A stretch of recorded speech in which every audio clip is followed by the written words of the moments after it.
My name is Andy Cason of the Football Card Quest, and you're listening to the NoOffSeason.com Sports Card Content Network. Be sure to subscribe to all of our podcasts, including Sports Card Strategy, Hoops and Cards, and my show, Football Card Quest, dedicated to football cards, research, and selling tips. We're all working together to help you fund your PC and enjoy the hobby, and we live by the motto, there is no off-season.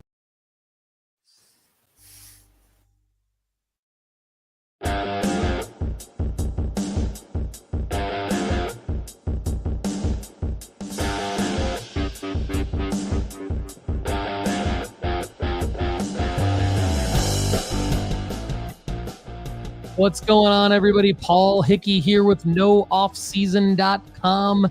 You are consuming the Sports Card Strategy Show, brought to you by Graybo's Sports Cards. Graybo's Sports Cards is a local hobby shop owned by Gray Barnett, Ryan Fitz, and Duke Denny One-Time Dodson, and is located in the Arts District in Richmond, Virginia. Graybo's sports the best selection of raw and graded singles in the Mid-Atlantic and a wide variety of wax. Graybo's breaks on Whatnot and or Drip 5 nights a week.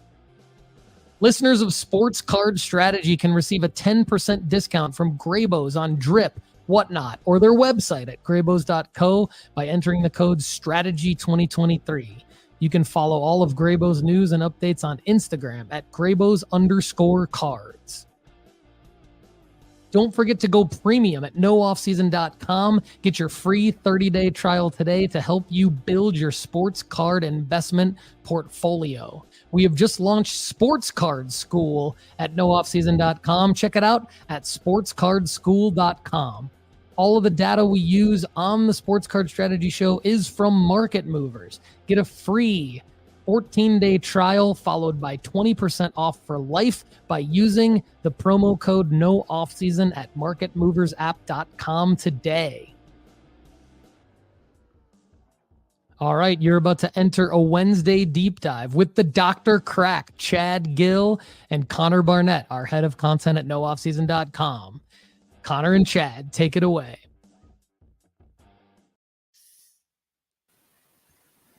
Let's dive, baby. Connor Barnett here, head of content at nooffseason.com. Alongside me, I have Dr. Crack himself, Chad Guell. Chad, how we doing this evening, sir? We are doing fantastic, Connor. Can't wait to get into tonight's episode. This is going to be a good episode, and hopefully it's on fire for these viewers. Yes, sir. We got a lot of good stuff planned for today. We're going to go through some buying tips from Dr. Crack. We've got his pickups as of late, some cash flow management talk from the calendar releases in the sports card world, to grade or not to grade segment, as well as Crack the Code, where Chad will give his opinion on a play that I'm pitching. And then we'll round things off with the audience Q&A. So be sure to drop your questions in the chat as we roll along, and we will try to get to as many as we can at the end of the show. We had a deep dive this morning where Chad was very active contesting Lefty's opinion of De'Aaron Fox. So we're going to make sure to hop into that. But before we get there, we're going to start things off with a little bit of the buying process where Chad's going to give some tips for those of you looking for tips in terms of buying sports cards on a regular basis. Chad, what you got for us for tip of the week? All right. So the tip of the week this week is going to be, I'm going to bring up eBay here.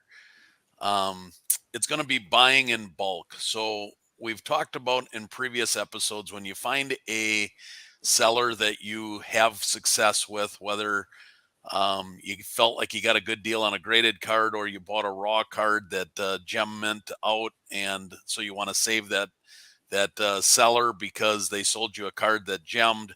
Once you start saving a few sellers, it's wise on buying if you can buy multiple cards from the same seller, because oftentimes if you're buying in bulk, they'll give a little bit bigger discount. They might include free shipping or combined shipping. I'm actually working a deal right now with one of our viewers on 5 of my Tyrese Maxey cards I have listed online, and we're going to get that ironed out after the show. But and I'm giving him a discount, and I'm including free shipping. So let me just jump into this here, Connor. So when you are going into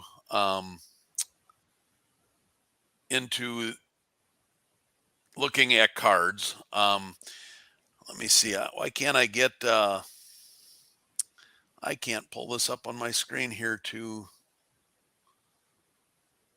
Well, I guess I'm going to remove this and I'm just going to walk people through it then. So once you get a saved seller, you can go through and click sellers other items. So for example, if Connor, if I'm looking for Jackson Holiday Bowman Chrome First autos, and I've got a seller that has sold me good cards in the past that have gemmed out, and he's got a Jackson First card. I want to look at other items. Oftentimes, the seller will have multiple cards that you would be interested in buying at the same time. Maybe he's got multiple Jackson Holidays. Maybe he's got a Jackson Churio and a James Wood. And then you can ask him, hey, if I bought 2, 3, 4, 5 cards, what type of deal can we work out? And can you combine shipping or throw in free shipping? And doing that is going to save you some money when you're trying to buy in bulk. So that is this week's tip of the week: buy in bulk from one buyer. It'll help you save in shipping and also on the price. Yeah, good stuff, Chad. And as someone who's new to investing in sports cards, I've got a question. I don't know if you're buying from the same person frequently enough, but do you get in this position where when you're purchasing, you're buying from someone often enough that you kind of build a relationship with them and it leads to more deals like you're mentioning?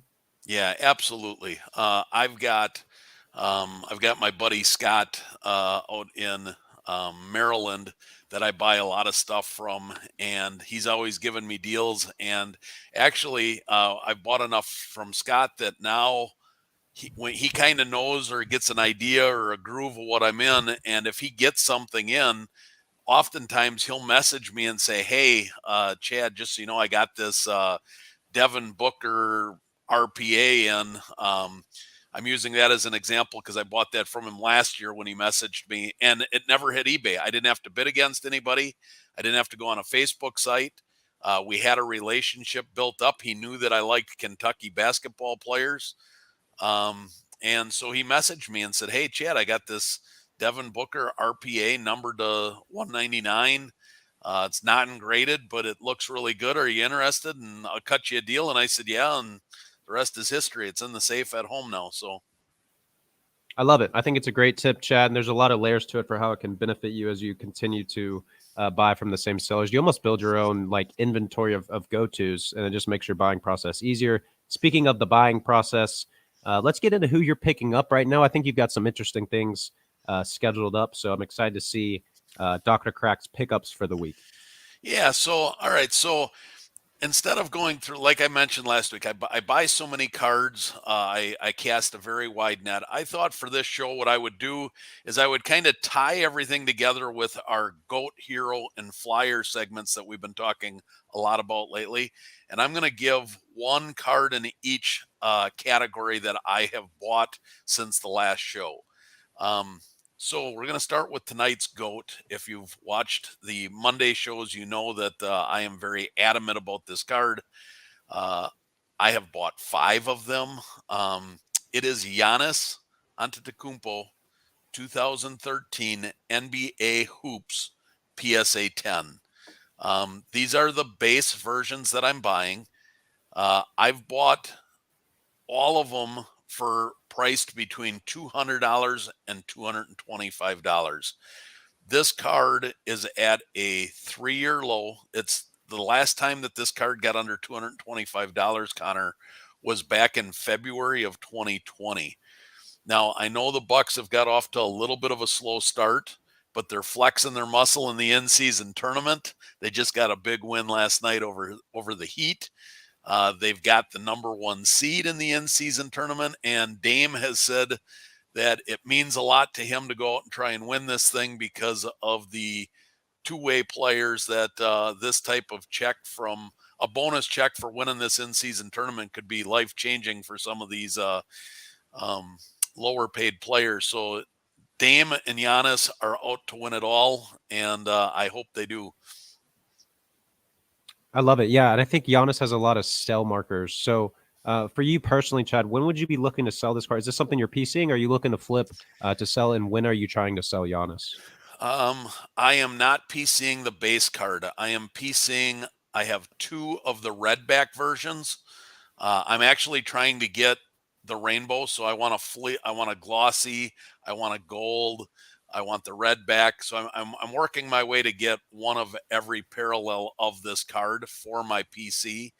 But 4 of the 5 of these will be for sale, and I'm holding them till the playoffs. I'm not worrying about if they spike during the All-Star game. These are not cards I'm interested in selling in the short 2-month window that the All-Star could bring. These are strictly I'm holding them for the playoffs. The Bucks, I'm betting the Bucks and the Celtics are going to be in the Eastern Conference Championship game, and that is the week that I am going to sell them. I'm going to list them during the series between the Bucks and the Celtics, and whether they win or they lose, there should be enough hype around it that I anticipate this card to be a $350 card. That's what my expectations of this card are. I love it. Yeah, and you've been getting some good deals on them too. And we get deeper into how to snipe and find good deals within Sports Card School over at nooffseason.com. But I think for some reason it feels like Giannis is kind of sitting below the radar. He's 6th right now in MVP odds for MVP favorite. He's averaging a 30-point double-double. And even with, I mean, we mentioned a slow start. They're still well above 500. And they're still sorting things out with spacing with Dame. So I love the pick there. I think the Bucks are going to continue to get better as the season goes along. I think this card is going to turn you some healthy profits there. But let's go ahead and hop into your next card. Who do you have in the hero category that you picked up? I thought it was interesting because you guys, it was almost like you were stealing my notes this morning on the show with Lefty.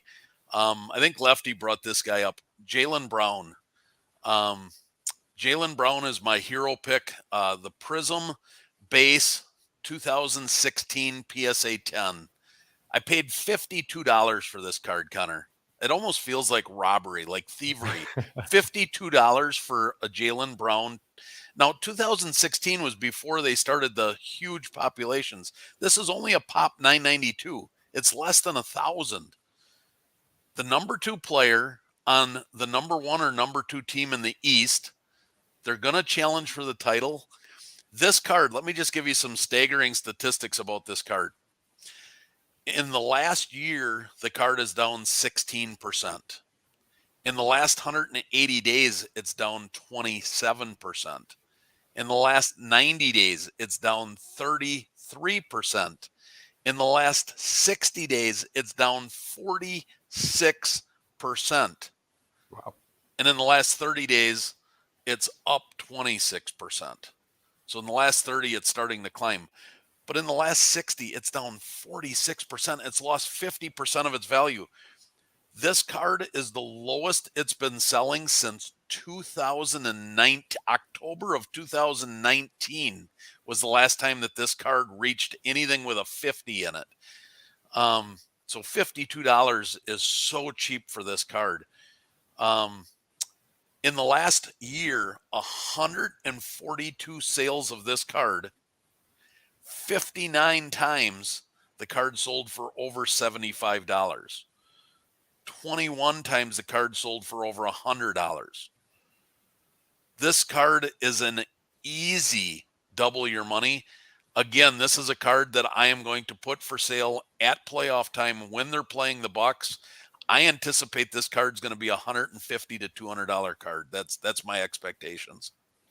Yeah, all signs from historical data point to doubling or maybe even tripling your investment here. So For I like the sure. Jaylen Brown pick. And another nice thing about Brown is he's so explosive, not only in terms of his athletic ability, but his statistical performances. So he has a lot of slow games that seem disappointing, and then he just throws out the 40-point game where he goes 15 to 17 from the field, hitting threes, breaking ankles, puts highlight plays. So even if you're someone that's maybe not wanting to hold until the postseason like Chad, there's still going to be markers throughout the year for Jaylen Brown. So I love this pick in the hero spot.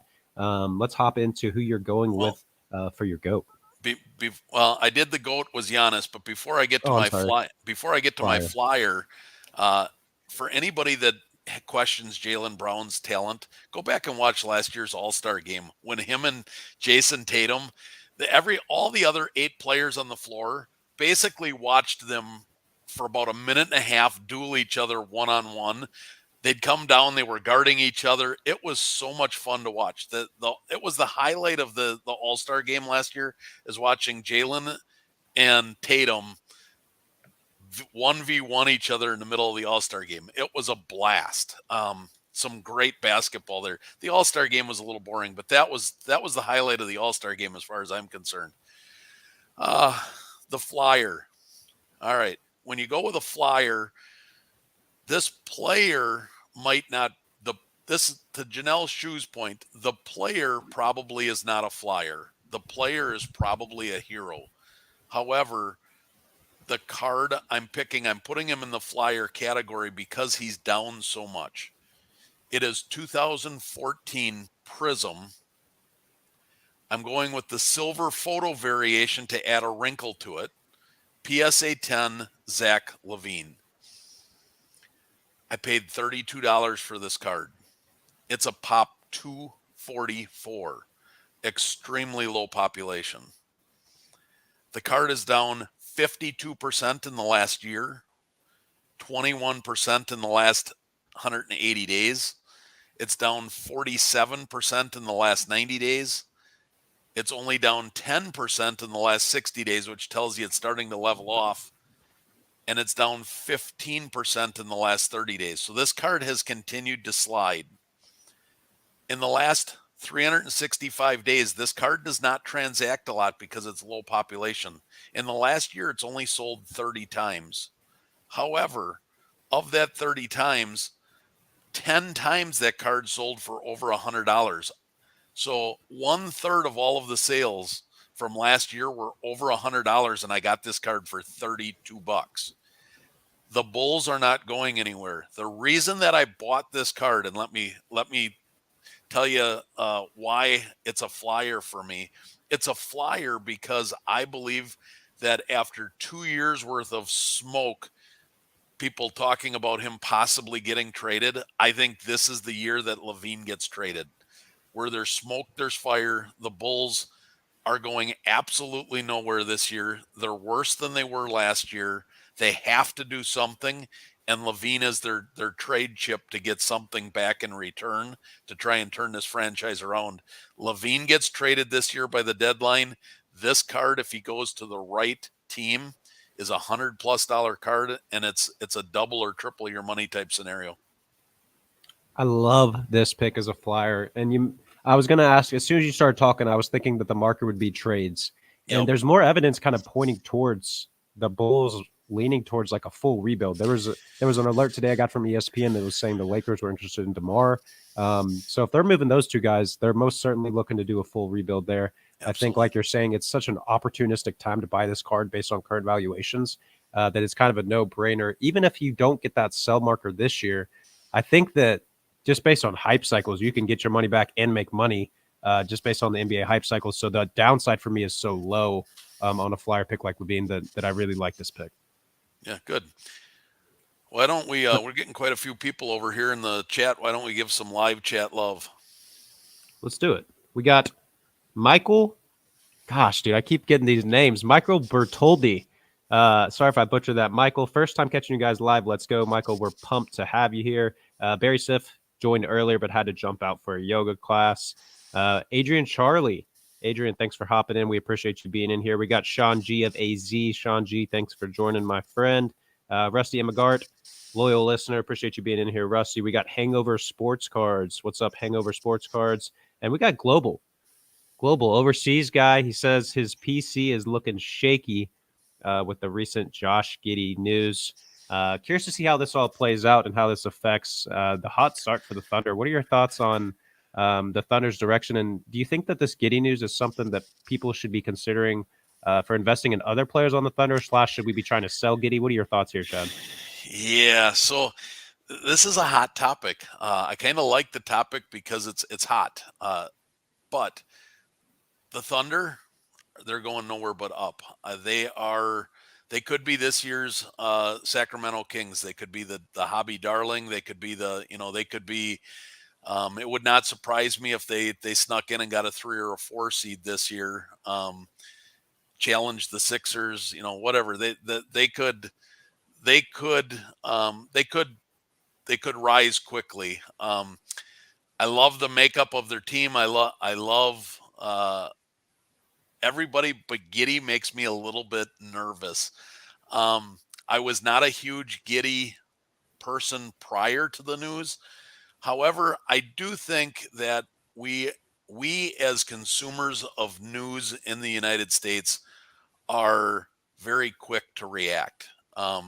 We don't know anything about this at this point. We don't know if he had a relationship. Everything is speculation, right? If there was some really hard, solid news, the NBA would do the same thing that the MLB did, and they would have suspended him. He's still playing, Connor. So that tells me that there might be a little bit of a smoke wisp to all of this, but this might just be nothing. This might be social media drumming something up that isn't there. I don't know. I don't know what to think of it. I'm waiting for some concrete, real evidence or some real investigative type reports. All of this hearsay and this, showing these Instagram things and her liking the post of the NBA. That's all just fodder to get everybody fired up, in my opinion. So the jury's still out on Giddey. He could be a sneaky play as his cards are down a little bit with all this news, especially if you believe that he is innocent, which I think he probably is. The fact that they have not suspended him, I don't think they have any concrete evidence. I certainly don't think this is another Wander Franco where it's an ironclad type case. I think it is suspect at best. Yeah, I think we still got a lot of information to gather there. Per Card Banker 20, sounds like the investigation isn't going anywhere because there's been a lack of cooperation. For me, I'm not alarmed for other players in the market, but like you're saying, I think that if we continue to see his prices drop and this ends up being nothing, in the scenario that it ends up being nothing, we could have some opportunistic times to buy Giddey. And I've talked about Giddey maybe not being the best buy just because I don't think he moves the needle enough for OKC. I think the guy over there is Shea, and then right behind that you got Chet in terms of the sports cards. So you did ask, am I buying any other Thunder? And the answer is yes. Shea, and some more Shea. Please give me some more Shea. Shea is down. The year that Shea is doing right now, and his cards are down. I was shocked watching the sports card strategy or sports card investor top 5 on Tuesday night that Shea was the cold card of the week. Shea is off to a fantastic start, and his cards are down. By Shea Gilgeous. Fade Giddey, yep. By Shea. Agreed. It's just such a good investment. We talked about Prism Silvers this morning a lot with Lefty. There's just so much up. He's just undervalued for a lot of cards right now. And for a guy that has a chance to win a scoring title, he's looking at back-to-back years averaging over 30 a game. The Thunder are trending in the right direction year after year. It's just a lot of upside there. Yeah, and I like Chet. I think Chet's going to win. I think Chet's going to beat Wemby for Rookie of the Year, which I think is I think I don't know if it's justified because I think that Wembanyama is going to have better stats at the end of the year, but I think because Wemby is on a team that is going nowhere and is going to finish last again, and OKC is going to challenge for a top 3, 4, 5 spot going into the playoffs. I think Chet's going to get all of the love. And he's doing it with meaningful games, whereas Wemby's doing it with unmeaningful games. And I think that's going to sway. That's why I think Chet's going to win Rookie of the Year. It's going to sway the voters at the end. They're going to say, yeah, Wembanyama had a little bit better year, but look, man, that Chet, he did it well contending. And I think that's going to be the difference. It's a good point. It's definitely going to be a hot race. Wembanyama has so much, I want to use the term clout in the media right now. Everyone's so infatuated with Wembanyama, his size, his scoring abilities, his moves. But you make a good point. The Spurs aren't going to do anything this year. We've already seen the makeup that they have. And while I really believe in Wembanyama for the long term, Chet's going to be on a contender. That the Thunder are the real deal this year. So I agree with you there. Quick question before we transition into cash flow management. Yeah. There's been some talk in the comments about Sports Illustrated using AI for writing articles, SI for kids. Yep. Do we think that this is going to have any effect on those prints that we like to pull from the cards or from the magazines? I'm sorry. No, I don't, because from what I understand, they've had AI helping write their articles for over a year now. Um, it's a low buck magazine, which is why we get it so cheap. The cards that are in it are great sometimes for flipping opportunities, but the card stock that they're on is pathetic compared to, if you go back and I compare it to some of the SI for kids 25 years ago that I've still got, uncut sheets of some of those. I've got a Mia Hamm that I keep, every time I touch it, I think I'm going to rip it out and get it graded. And then I think, nah, I should just grade the whole sheet. And then I think, just leave it in the magazine. It's worth just as much in the magazine. I go back and forth with myself on that one. But back then they actually used cardboard, something that was a little thick. This is what they use now, is slightly thicker than paper. So no, I don't think that the AI is going to affect the cards at all. Cool. Chad says no cause for concern with the Sports Illustrated news. Let's roll into our cash flow management segment. We're going to talk a little bit about releases and how the upcoming releases are affecting your sports card portfolio. Let's start off talking a little bit of football, Chad. So we got 2 big football releases this month. One of them coming on the 1st of December, Don Russ football. You can look for things like Rated Rookies, which is a liquid card. And you also got the downtowns. I'm not super knowledgeable like you are, Chad, on every single card. However, it's my impression that the downtown is almost like Don Russ's version of kind of like their Kaboom. They short print them and super short print them. I think these can be valuable as singles there. And then we also have on the 20th, Prism football. And Yeah. this is important real quick because I think we've been talking about CJ Stroud a lot and how his cards are going to get devalued. With the rookie class that we have, we got CJ, we got Anthony Richardson, we got Bijan. The impact that these cards will have on the market in terms of devaluing the other cards is something that I think is to take into consideration.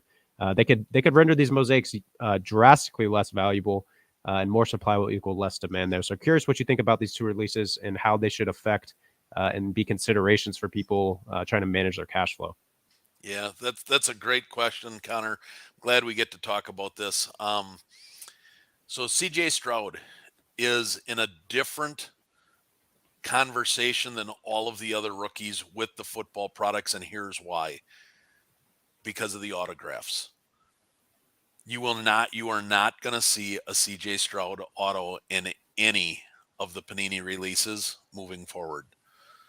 His only autograph so far was the Bowman First Chrome University and the Panini Instant Now card, which is on fire. A 10-10 just sold for $5,000 this week on eBay, which is insane. But there were very short prints of that card. You could have bought that card for $300 at the time, but nobody knew it was going to be his only auto in an actual Texans uniform.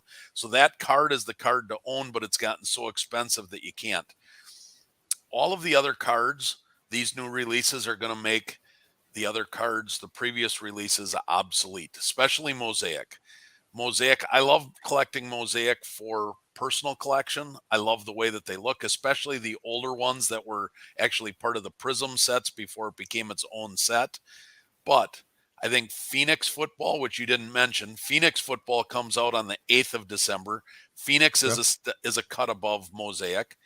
Don Russ with the rated rookies is always a staple. They typically grade well. People like collecting the rated rookies.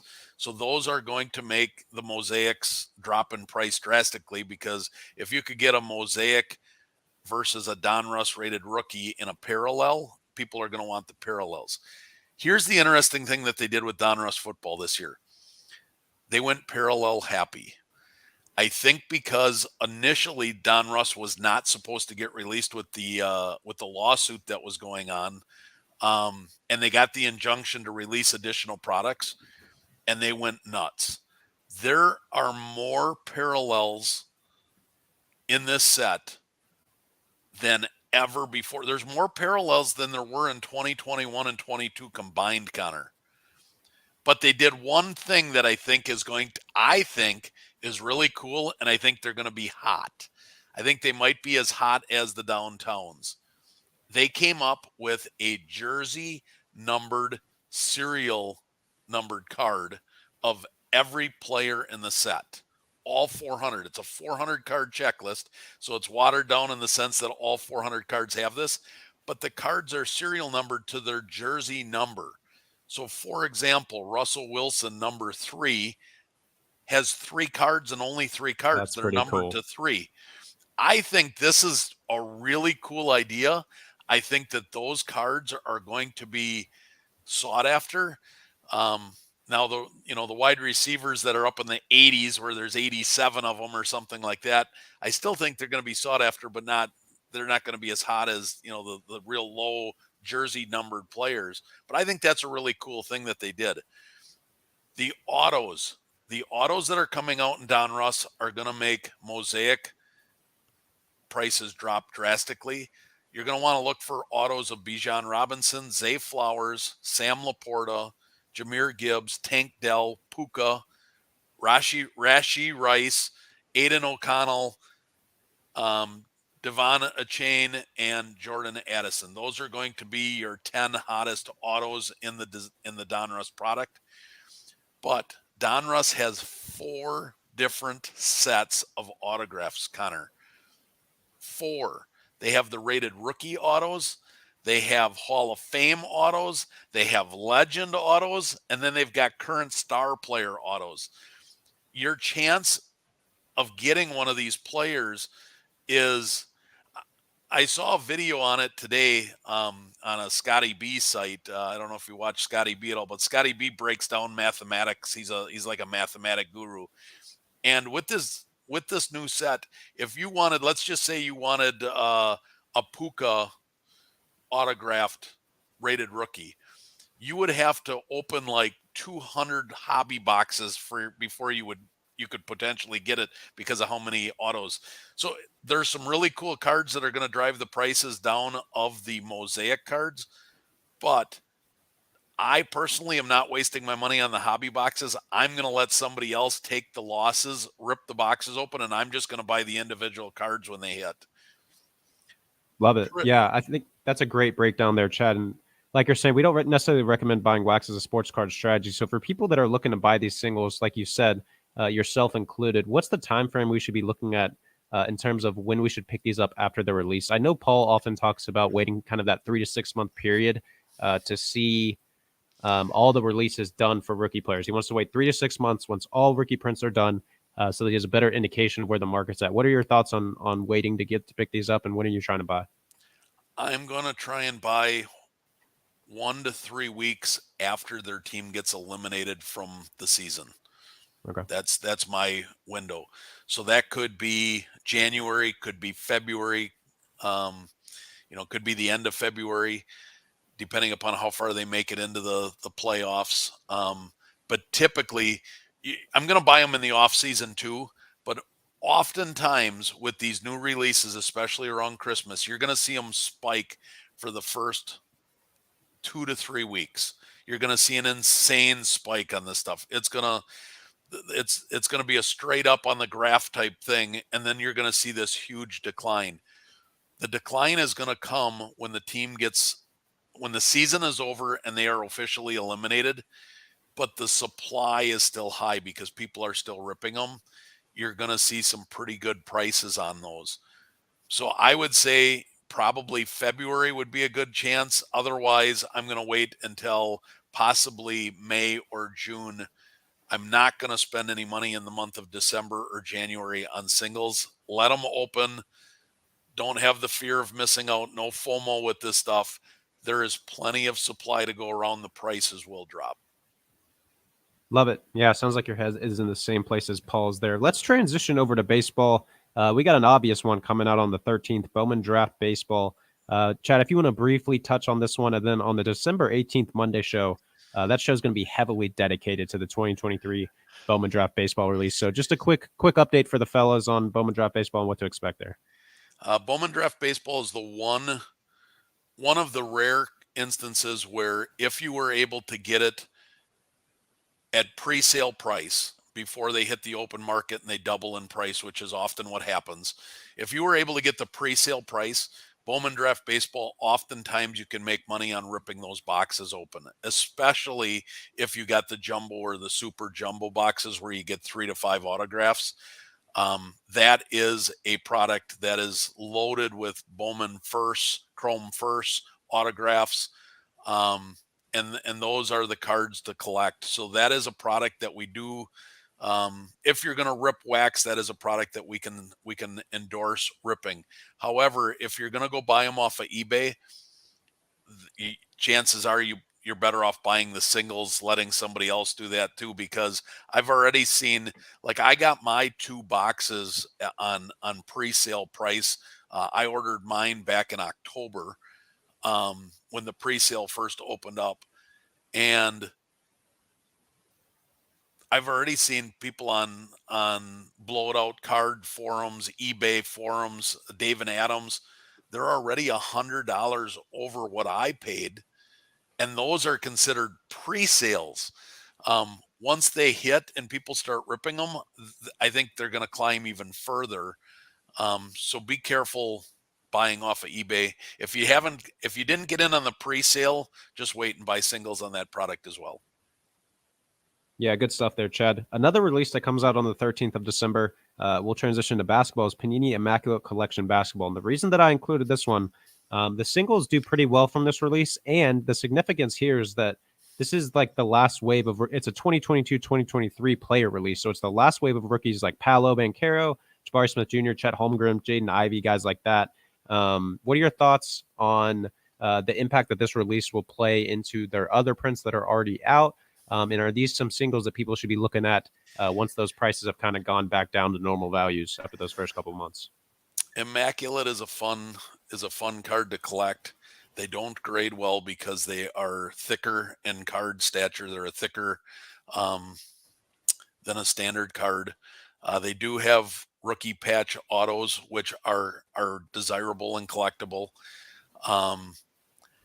I think this Immaculate, they could have skipped this, I think, in my personal opinion. I don't think that it's going to affect card prices much because everybody's talking about this year's class. To release this after the season started, a year after these guys were rookies, I think it's very watered down at this point. I don't think there's going to be much of a chase. I think it's going to be relatively flat, and you could get some good deals on those cards when they came out. Paulo cards, which I'm high on Paulo, his cards are down 20 to 30% in the last 30 days since the start of the season. So I don't think a new release of his new rookie card a year after you could have gotten a different rookie card is going to have much impact on the market. Good stuff there. Yeah, phenomenal breakdown from Chad. Another release that we have to look forward to in the basketball realm is Bowman Chrome University Basketball. Obviously, the guy that we're chasing here is probably Bronny James. We've talked about all the sell markers he has coming up. NBA draft. His debut could be him playing with his dad. He's got the James name, so the hype's there for him. Here's my question, Chad. So we've talked about some of these newer releases in the football realm. For example, the Don Russ, the Prism. You talked about Phoenix, kind of devaluating Mosaic and older releases. So is this a scenario where with this Bowman Chrome University coming out and we get the first prospect of Bronny and USC, we should be looking at those McDonald's prints because they're going to see such a decline in price that they're opportunistic to get in on there? Not necessarily saying this is a release you should be buying, but we want to make you guys aware that it's coming so that you can prep for what your strategy may be here. Yeah, I did not buy any McDonald's All-American Bronnies. I know Lefty did. I've warned him to make sure that he gets them and flips them and gets out of them before the Bowman Bowman Chrome U first hit, I do think that if you look at the last 2 to 3 years at the McDonald's All-American cards versus the Bowman U cards, there's a drastic difference in price there. I don't think the McDonald's All-American Topps Chrome cards are collectible in terms of long term. I don't think anybody cares. Um, they're they're hot right now because they're the first card to come out of those players. I am not in on the McDonald's Chrome cards at all, even if they drop in price. I'm not touching the McDonald's All-American cards. I just don't think I don't feel that I think the risk is too high for me to try and make money on those cards. I would much rather do the chase on the Bronny first Bowman and have a chance at a LeBron dual auto. That would be sweet. Nice. Good stuff there, Chad. That's all I had in terms of looking at release calendars. I know you had a lot of notes. Did you want to discuss more on different releases coming out, or do you want to roll into the next segment? No, let's roll. I think we touched on all the ones that needed to be touched on. So awesome. So with that being said, we're going to hop into to grade or not to grade. This is going to be a fun one. So this morning, me and Lefty got deep on NBA Prism Silver talk, and we got to De'Aaron Fox, and Chad was very vocal about Lefty's opinion on De'Aaron Fox. So my first pick, naturally here, to start up the pod a little bit, is De'Aaron Fox into grade or not to grade. I think we should grade his 2017 Prism Silver. You can pick up this card raw for $71. If you get it in PSA 10, it's $282 value right now, and a PSA 9 is $43. While that PSA 9 is below that raw indicator, it's a 50% gem rate, and you get roughly 49% of PSA 9. So it's a super small portion that doesn't get at least a PSA 9. So I think if you're able to pick up multiple of these, the likelihood of making a profit is pretty solid here. Then we can dive into where we feel De'Aaron Fox ranks in the point guard realm of the NBA. But what do you think in terms of trying to get this one graded? Absolutely. I believe I've got 15 De'Aaron Fox Silver Prism PSA 10s. I've got 111 De'Aaron Fox rookie cards. Loved me some De'Aaron Fox. De'Aaron Fox, part of the reason with the infatuation of De'Aaron Fox is, for those that watch, my oldest son, Harley John, who never shows his face on camera, 17 years old, and Xavier, 7 years old. De'Aaron Fox is their favorite basketball player over Giannis. We're from Wisconsin. Giannis is their number 2. De'Aaron Fox is both of their favorite basketball players. So we have signed jerseys of him. He played for Kentucky, who I'm, a University of Kentucky collector. And we can talk about ranking point guards here in a minute. But I am very high on De'Aaron Fox, and I think that is a great play. Cool. Yeah, let's go and hop into it right now. Let's take a quick little segue before we get into my next to grade or not to grade. I'm going to give my thoughts on De'Aaron Fox. I'm going to overview Lefty's thoughts, so then you can let it fly there. So Lefty essentially is saying that De'Aaron Fox is not a top-tier point guard, that he's right outside that bubble. I'm somewhat on the same page. My description this morning is that he's just like a small layer right below those elite guys. And here's my thought process on that. I've thought about it all day, actually. I think that he has the capability to get there, but one thing to consider is that he's in his 8th season. This will be his first time averaging more than 25 points per game if he continues the pace up, and he's not a very good shooter. So prior to this year, the best shooting percentage he's had from 3 was his second year at 37%, which is a good number, but other than that, he's never been even at 33%. This year he's shooting 36, which is very good. He's not necessarily an elite playmaker. He's never averaged more than 7.2 assists. I just think he's like one notch below these elite guys, and I kind of see him in like prior to this year, in the last couple of years where the Kings have gotten better, I kind of saw him like a Bradley Beal guy, someone that could really score the rock, was very good on a below average team, and now we're starting to see he's very good on a good team. So we could start seeing this shift and him kind of establishing himself, but I think he's at the point in his career where the next couple of years are make or break if he wants to establish himself as an elite guard. But Chad, I'll let you give your thoughts on De'Aaron Fox and why you think he's one of the top guards in the league. Yeah, I about rolled over and screamed and started shaking the computer when he compared him to John Wall this morning. John Wall, also from Kentucky. John Wall had a very good NBA career. but John Wall averaged 20 points in his career 3 times, and he was he spent 13 years in the NBA. Still 23 points a game was John Wall's max.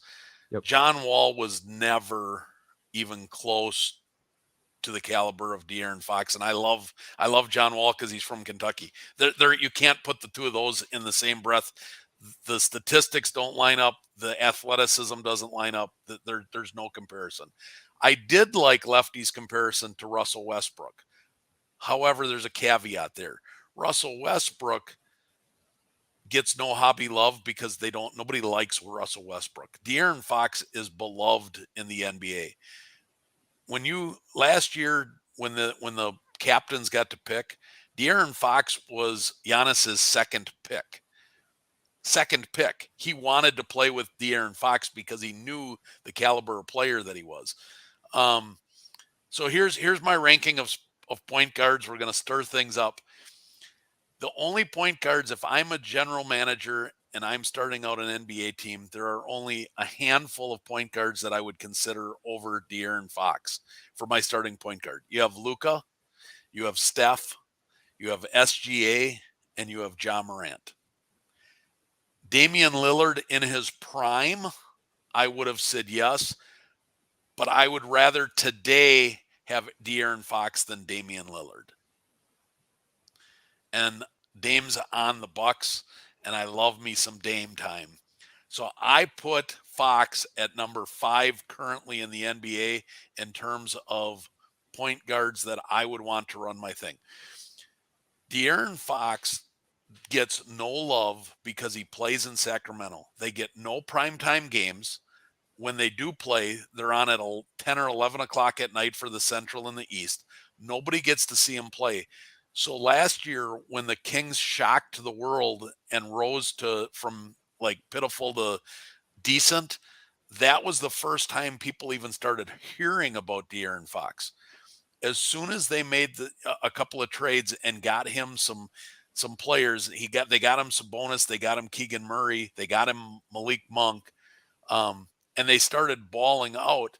This guy has proven that he is a very, very good point guard.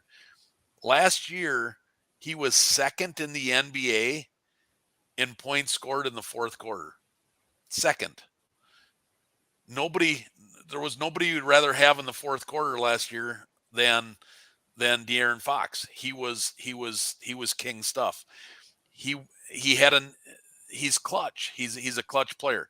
Now, the point that was made earlier today was that doesn't look like he's taking over the team. He's allowing other players. He's deferring.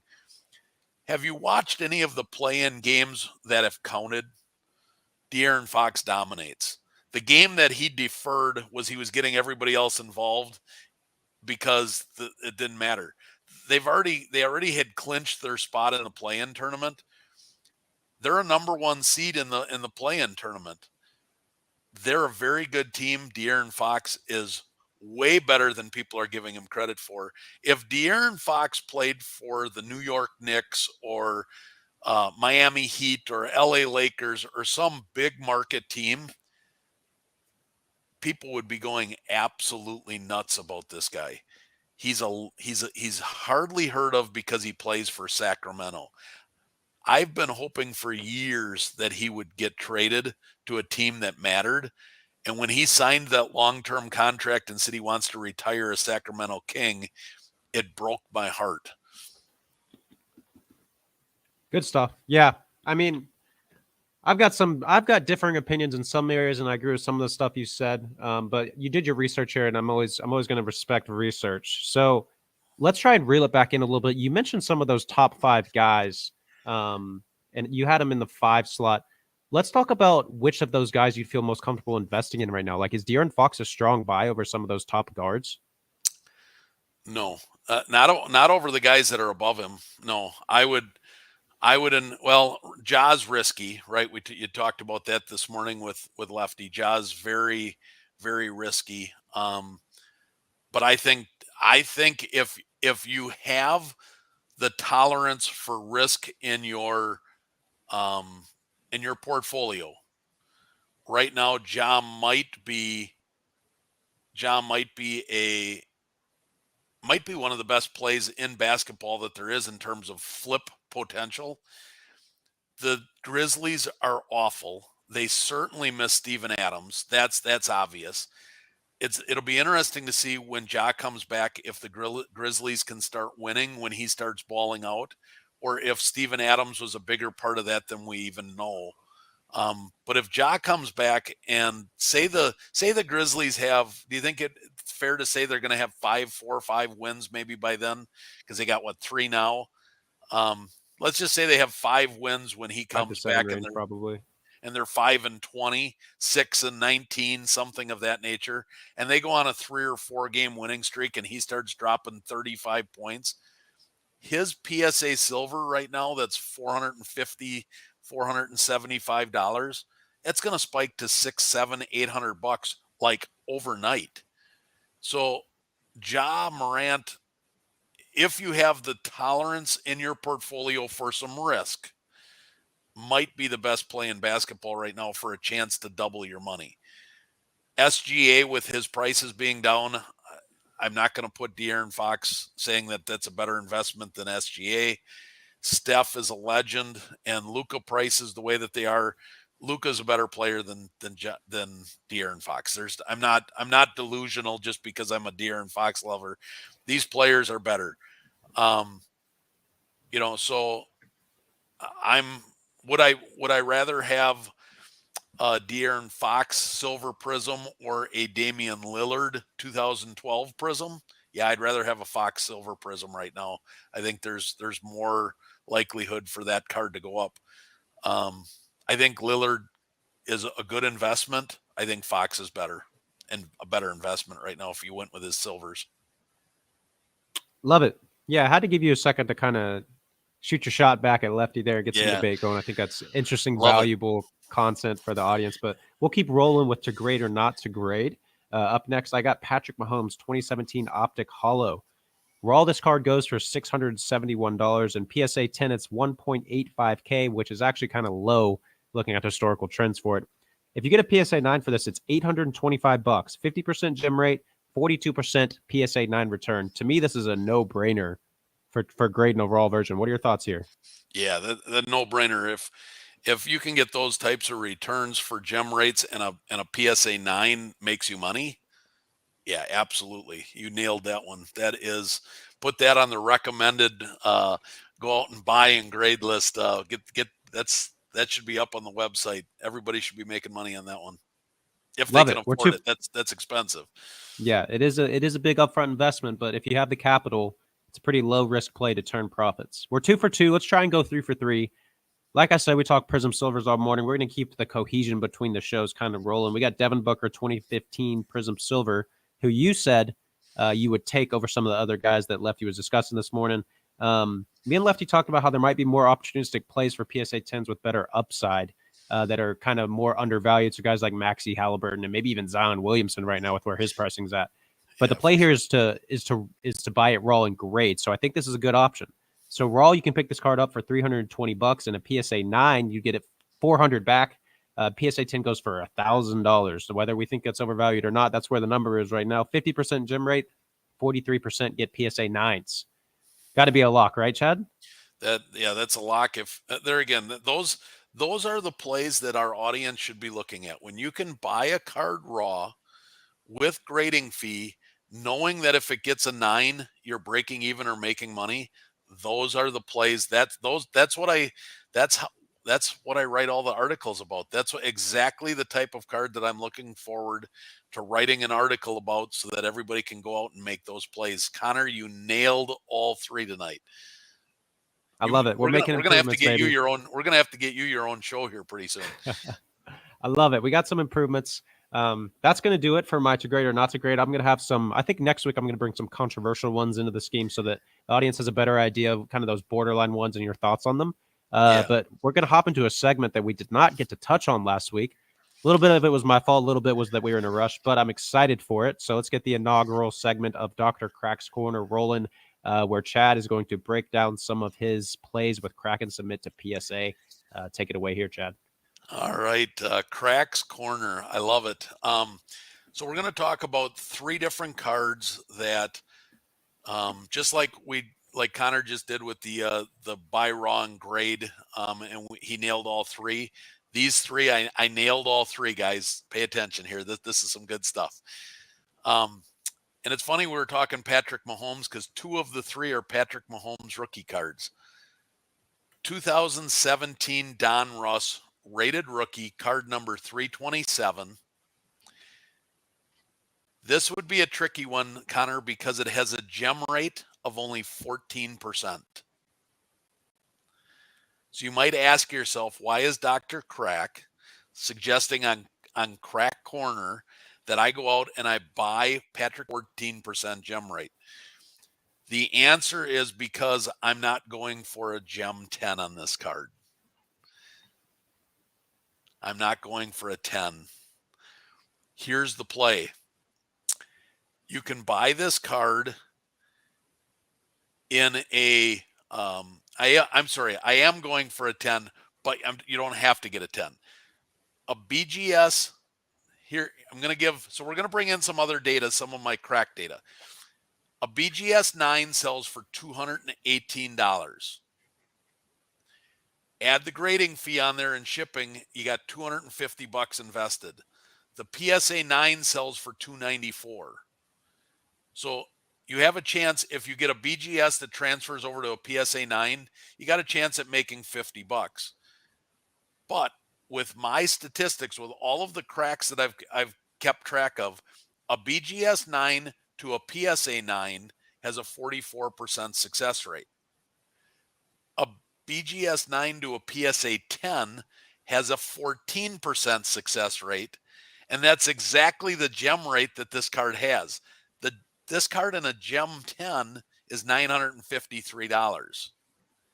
So if you can buy a BGS 9, knowing that you're going to get a 50% chance that you're going to make it minimum a $50 bet, with the upside of potentially $800, that's a play that you want to make.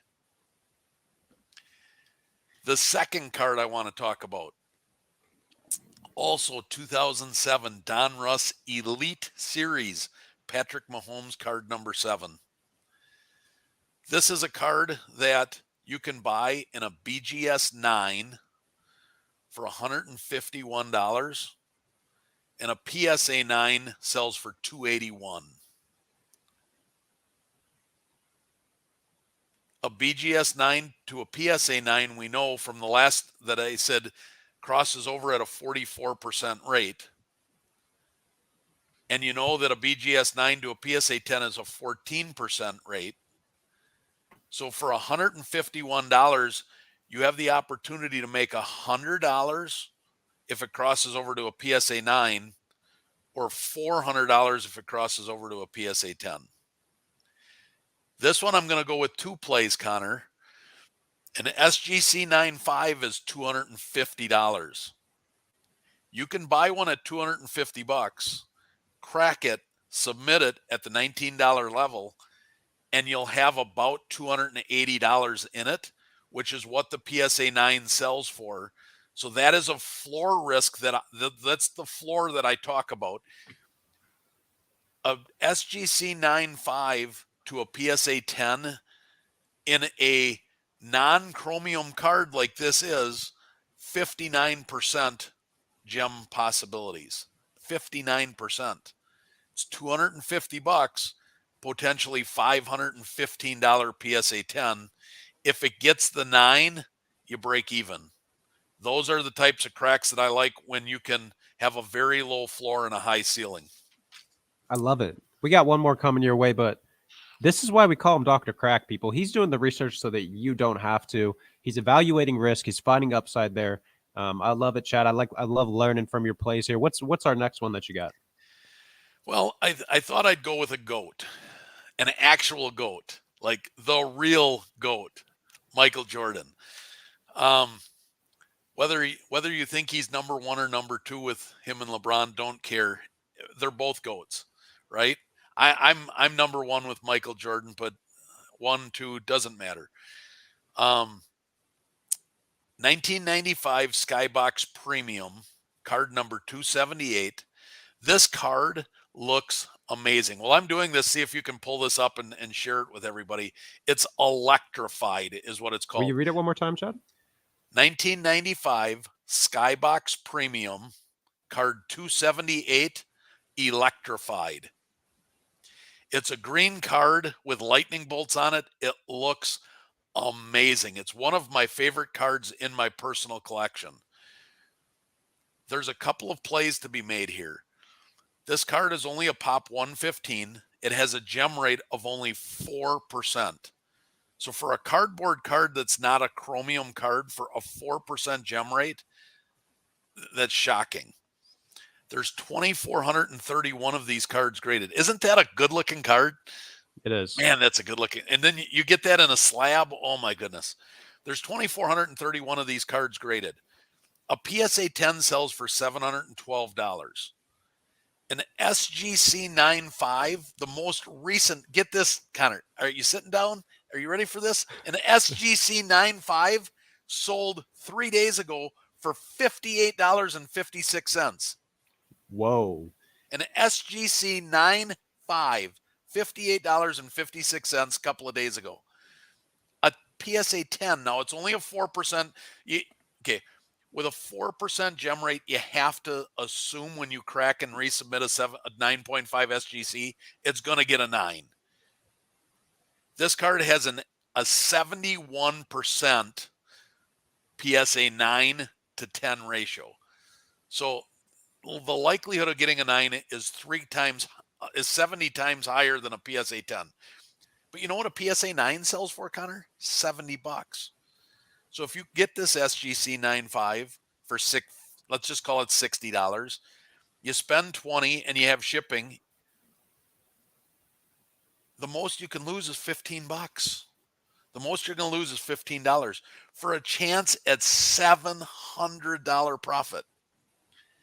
Now, my statistics show that an SGC 9.5 to a PSA 10 is a 59% chance. I don't know how that goes with the 4% gem rate, but my cracking ratio from my experience shows an SGC 9.5 to a PSA 10 59% of the time on a non-chromium card. An SGC 9 sold for $29. So if you just wanted to get an SGC 9 of this card, crack it out, and get a PSA 9, you can double your money, Connor, going SGC 9 to PSA 9. That's a quick, easy flip. And an SGC 9 to a PSA 9, 83% of the time. That's pretty good odds to double your money if you can find the card for the $29 at the most recent sale. Now, the most recent sales on these were all auctions. Beware with these numbers that I'm throwing out. When we talk numbers, one of the other things I want to make sure our viewers are aware of, when we're talking numbers, most of these numbers are going to be eBay auctions. So when you go out, I get a lot of comments, hey, I went out to try and find that, and I couldn't find one anywhere near the price that you said on the show. It's because you have to be patient, put them on the watch list, find them at an auction, and buy them on auction.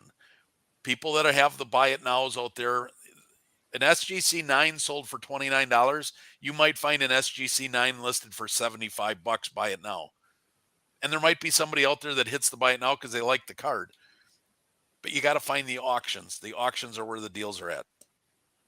So those are 3 crack and submit opportunities for you guys to go out and make some money. I love it, Chad. And real quick for the newbies like myself, if we're talking about, let's say we're trying to get this Michael Jordan card at an SGC 9.5, 9.5.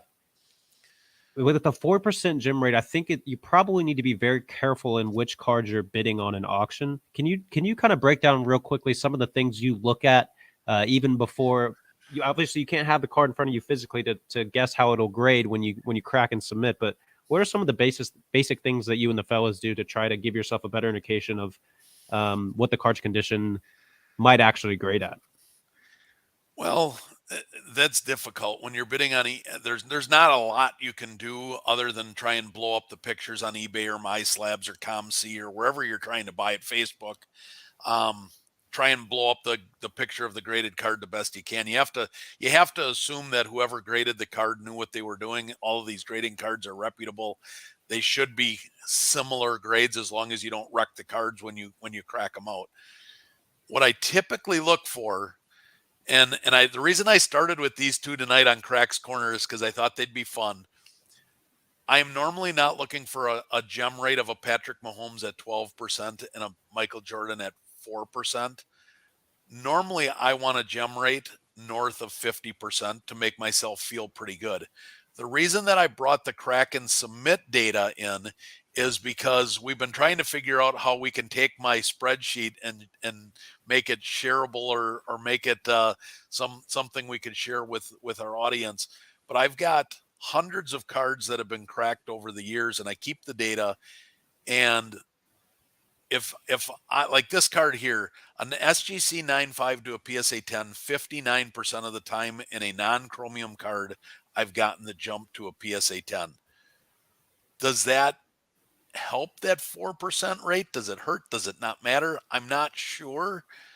But that's why I have the floor that if I buy that SGC 9.5 and it gets a PSA 9, I'm not worried because the most it's going to cost me is $15 to try. Yeah, makes sense. Definitely makes sense. Obviously, like you're saying, you're kind of using the floor as the risk removal for the grade potential there. So I love it. I'm excited to keep getting these plays from you moving forward, and I'm sure the audience gets a lot of value from Dr. Crack's Corner. I'm going to try and go ahead and crack the code real quick. All right, let's do it. A segment we like to do where I'm pitching a card, and Chad likes to tell me his thoughts on making the play, if he thinks it's a smart one or not. I kind of went with a little bit of a, I don't know if I'm going to say controversial, but not as much of a clear-cut guy this week. We don't talk about him very often. And I'm kind of on the fence of making this play myself in regards to, I think there definitely are some better plays in the same price range, but I still think it could be an opportunistic one. So my card that I chose is Kyler Murray, his 2019 Select Field Silver PSA 10. Last sale $61, which is down 63% over the last 30 days. Pop count 519, so kind of sitting in that sweet spot pop count. The pricing really is at a 365-day low, and it's been kind of ranging between $115 and $240 between December 22nd and March, or December of 2022 and March of 2023. Obviously, Kyler's been hurt, but when he plays, he's been really good. Do you think that this kind of discount on Kyler Murray's, on this specific Kyler Murray print right now, is something that we should be looking at? And we got sell markers. You could hold it for the NFL hype season. I really do think that this is a card that even without him doing much belongs in that $100 to $150 range, just because of how strong he's been when he's not injured. How much of the injury history do we need to take into effect here, and what are your thoughts on this card? Yeah, so I think that is a legitimate play come spring. I would not touch that card right now. I think that card could or will decrease some more between now and say March, April. Okay. That's one of the cards where I talked earlier where I would look to buy the card after the season, after they're eliminated. The Cardinals are going nowhere. They're kind of fighting for a low draft choice. Kyler Murray's really auditioning for another team because I think the Cardinals are probably going to draft a quarterback this year. I think they want to move on from Kyler Murray. So I think that I think right now, although I think I like where your head is at, and I do think it is a good play before next season, I am a fade on that car right now. Love it. Okay, so potentially right player, potentially right card, just not the right time Right there. time. There's going to be more Yep. opportunistic times to buy Kyler Murray. I like it. Like I said, I was kind of on the fence with that one, and I always get scared with guys with injury history. It's tough to put your money in someone that has been unreliable to even stay on the field there. So appreciate the feedback there, and we'll keep an eye on potentially looking at Kyler Murray in the near future if there's a better time to buy in on him. But with that, we can go and hop into the audience Q&A. We got some good questions from everyone that we're ready to roll into. Unless you had anything else to add there, Chad. No, let's get to the questions. Let's do it. Starting with Hangover Sports Cards. Thank you for joining us this evening. Does Dr. Crack primarily buy from eBay or does he use other platforms? Chad, where are you buying cards from? So let's talk about your diversity, really, of where you buy cards from. Sure. So, do I primarily buy from eBay? I buy a large portion from eBay. Um, I don't think that it would be my number one source for buying cards, but it's in the top three.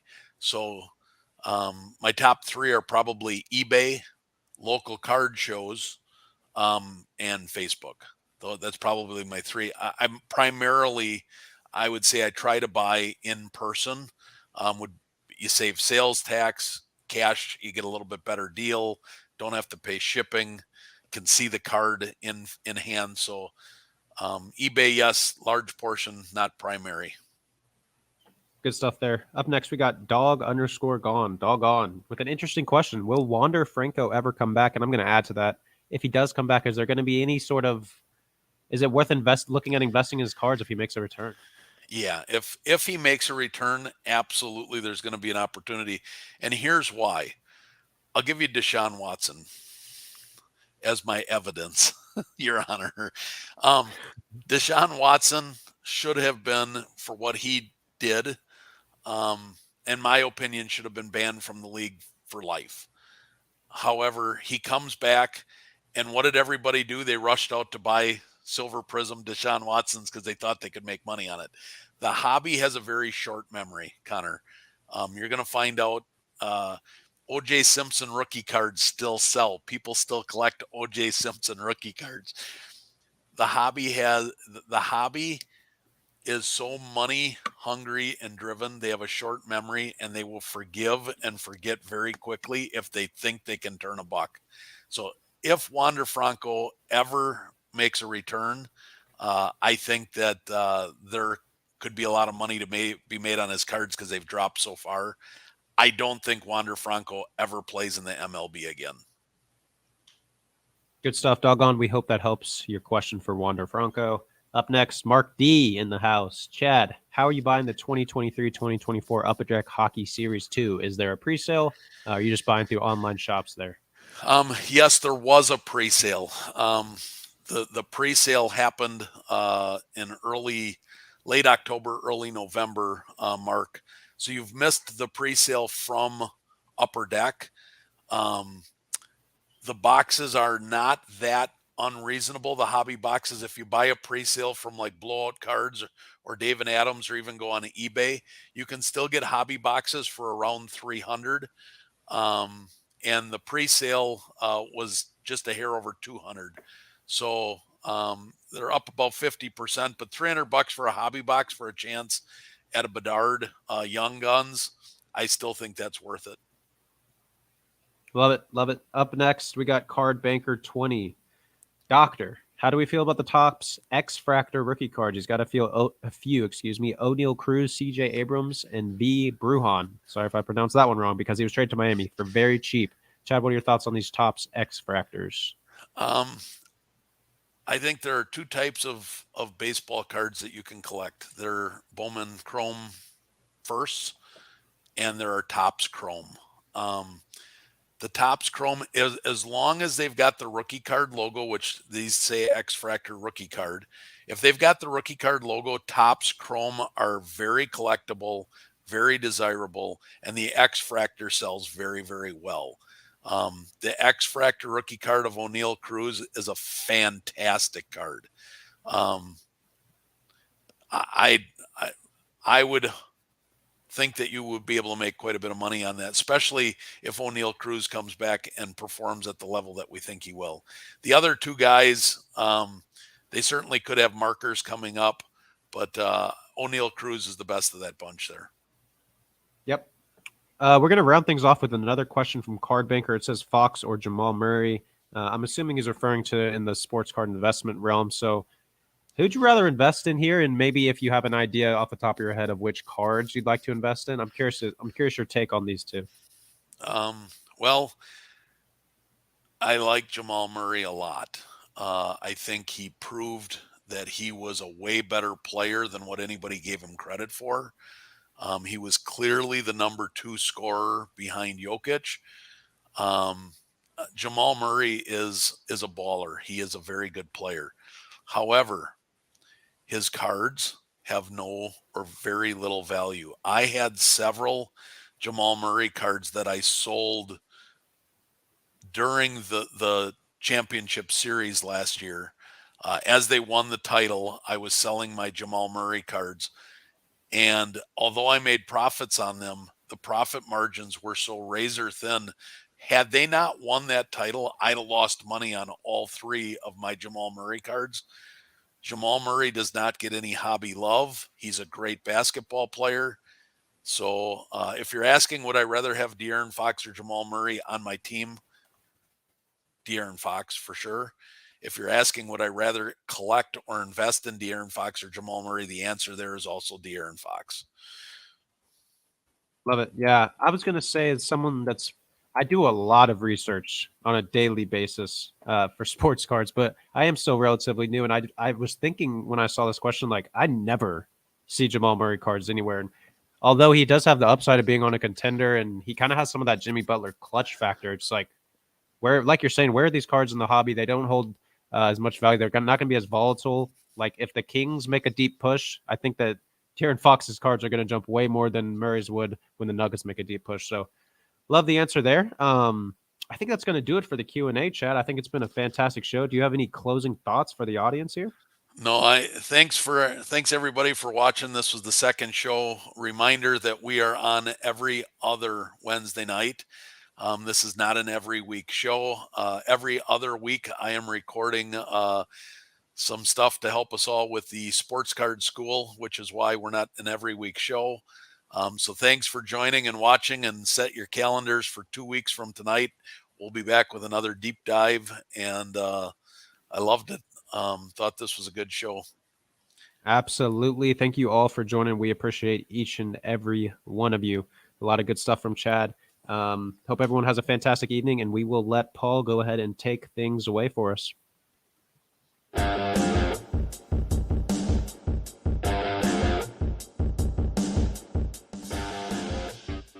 Great job on today's show, Connor and Chad. Thank you all for watching and listening to the Sports Card Strategy Show. I'm Paul Hickey with nooffseason.com. Don't forget to get your free 30-day trial at nooffseason.com today, and you can get great information to help you build your sports card investment portfolio, as well as take classes at Sports Card School, sportscardschool.com. Don't forget to text sports cards to 1-833-992-5727 to get your sell alerts and your buy alerts. Also, we would love it if you leave us a positive review on Apple or Spotify, wherever you get your podcasts. And please subscribe to the YouTube channel at youtube.com/Paul Hickey. Thanks for being part of the nooffseason.com family. Have a great day.